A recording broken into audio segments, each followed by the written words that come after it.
11 मार्च 2011 Japan की धरती बिल्कुल शांत थी। सुबह के समय लोग काम पर निकल रहे थे, बच्चे स्कूल जा रहे थे, दुकानें खुल रही थीं। किसी को अंदाजा भी नहीं था कि कुछ ही मिनटों में इतिहास बदलने वाला है। दोपहर के 2:46 हुए थे। अचानक जमीन कांपने लगी। पहले हल्का सा कंपन और फिर देखते ही देखते पूरा उत्तर पूर्व जापान थरथराने लगा। ये वही दिन था जब प्रकृति ने जापान को उसकी सबसे भयानक याद दी।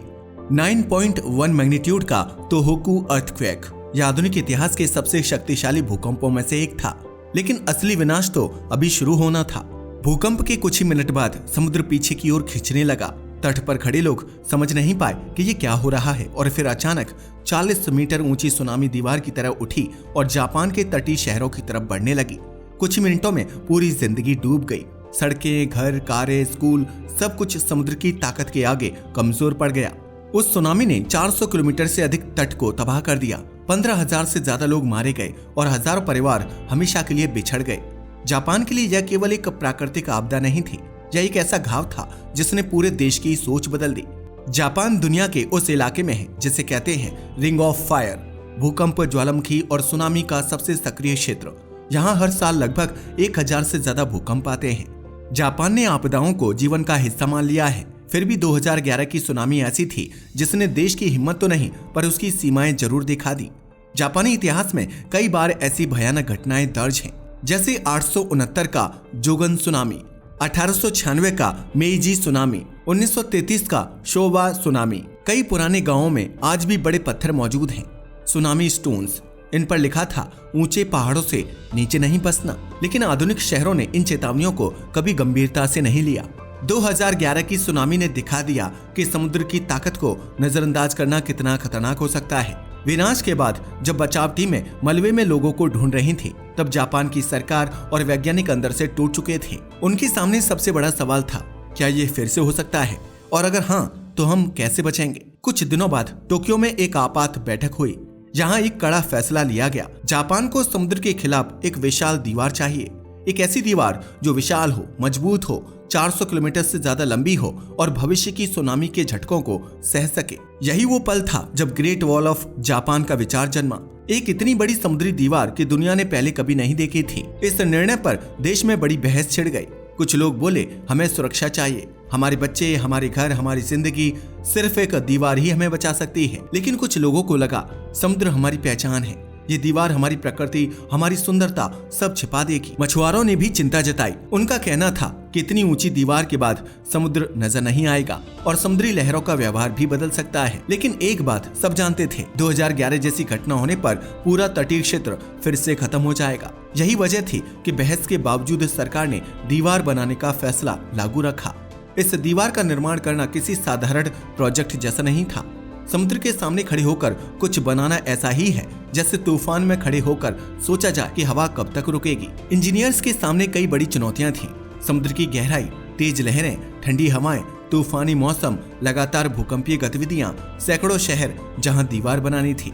उन्हें एक ऐसी संरचना चाहिए थी जो मजबूत हो, लचीली हो, कोरोजन प्रूफ हो और 40 मीटर ऊंची सुनामी का भी झटका झेल सके। इस चुनौती को देखते हुए जापान ने दुनिया की सबसे उन्नत तकनीकें जुटाई। 3D sea bed mapping, under water drones, shock resistance concrete और फ्लेक्सिबल जॉइंट्स। जब जापान ने घोषणा की कि वह 400 किलोमीटर लंबी दीवार बनाएगा, दुनिया चौंक गई। कई देशों ने कहा, इतनी लंबी दीवार समुद्र के किनारे कैसे बनाई जा सकती है। लेकिन जापान के लिए यह सिर्फ निर्माण नहीं था, यह एक भावनात्मक वादा था। अब कभी ऐसा नहीं होने देंगे। अपनी लोगों की जिंदगियों को दोबारा समुद्र में बहते नहीं देखेंगे। और इस तरह शुरू हुआ आधुनिक इतिहास का सबसे बड़ा कोस्टल डिफेंस प्रोजेक्ट। इसके लिए किनारों का सर्वे किया गया, वैज्ञानिकों ने कंप्यूटर मॉडल बनाए और हर इलाके के लिए अलग अलग सुरक्षा जरूरतें तय की गईं। शुरू हुआ एक महाब्रह्मांड जैसा प्रोजेक्ट। लगभग 400 किलोमीटर लंबी सुनामी ग्रेट वॉल। ऐसी दीवार बनाना आसान नहीं था। जापान की तटरेखा सीधी नहीं है, यह घुमावदार, टेढ़ी-मेढ़ी है। पहाड़ हैं, घाटियां हैं और बीच में कई छोटे शहर बसे हैं। इसलिए एक ही डिजाइन हर जगह काम नहीं कर सकता था। इंजीनियर्स ने कई समस्याओं का हल ढूंढा। नंबर 1, दीवार कितनी ऊंची होनी चाहिए। कई जगह 12 मीटर, कुछ जगह 15 मीटर और कुछ किस्म के तटीय इलाकों में 20 मीटर तक। नंबर 2, नींव कैसे होगी। समुद्र की जमीन नरम होती है, इसलिए 40 से 50 मीटर तक गहरी नींव डाली गई। नंबर 3, लहरों का दबाव कैसे सहेंगे। विशाल कंक्रीट ब्लॉक, स्टील फ्रेम और शॉक एब्जॉर्बिंग डिजाइन बनाए गए ताकि टकराने वाली लहर दीवार को तोड़े नहीं।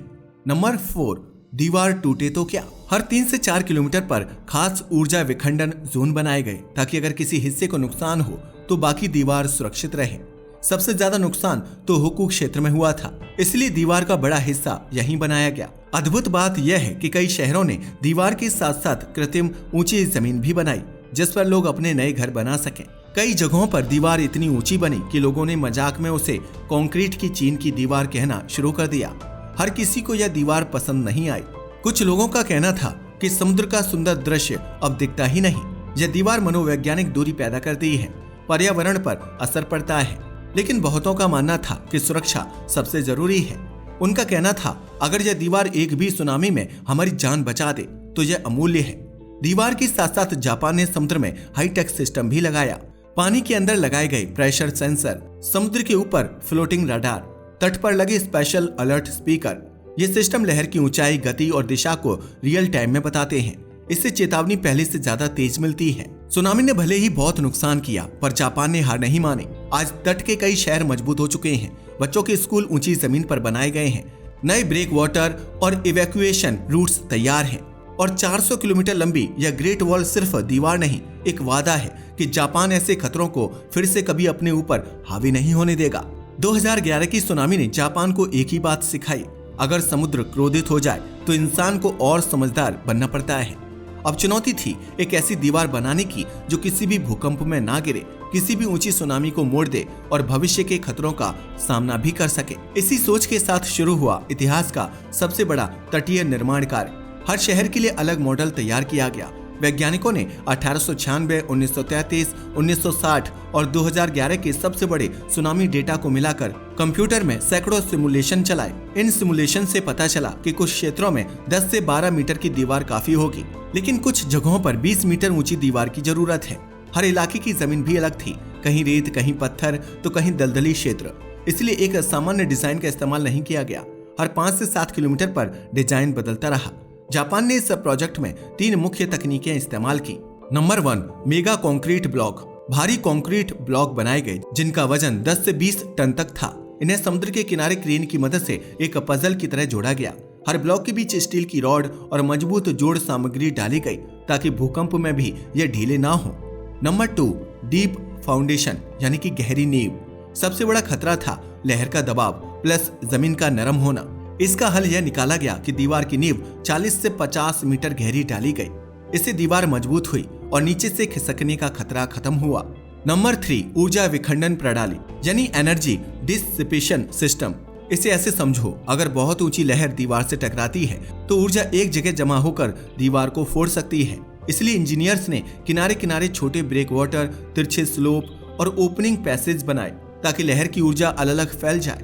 यह दीवार सिर्फ एक स्ट्रेट लाइन नहीं है, यह कई तरह की सुरक्षा परतों से बनी है। ऊंची सी वॉल, ब्रेक वाटर, ऊंचे तटबंध, समुद्र में बने कंक्रीट के टी आकार के ब्लॉक, मिट्टी के आर्टिफिशियल प्लेटफॉर्म, कुल मिलाकर 400 किलोमीटर की सुरक्षा श्रृंखला तैयार हुई जो दुनिया में किसी भी देश के पास नहीं है।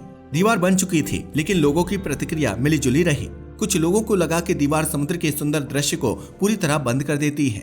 कुछ लोगों ने कहा कि यह प्राकृतिक तटीय जीवन को भी बदल देगी। मछली पालन करने वालों ने शिकायत की कि बंदरगाह और समुद्री रास्ते पहले जैसे नहीं रहे। लेकिन दूसरी तरफ बचे हुए परिवारों और बचाव दलों का कहना था अगर दीवार न होती तो कभी भी वैसी तबाही फिर हो सकती थी। धीरे धीरे लोग इस बात को स्वीकार करने लगे कि सुरक्षा प्राथमिकता है। यह दुनिया के सबसे महंगे समुद्री सुरक्षा प्रोजेक्ट्स में से एक है जिसका कुल खर्च लगभग 12 अरब डॉलर था।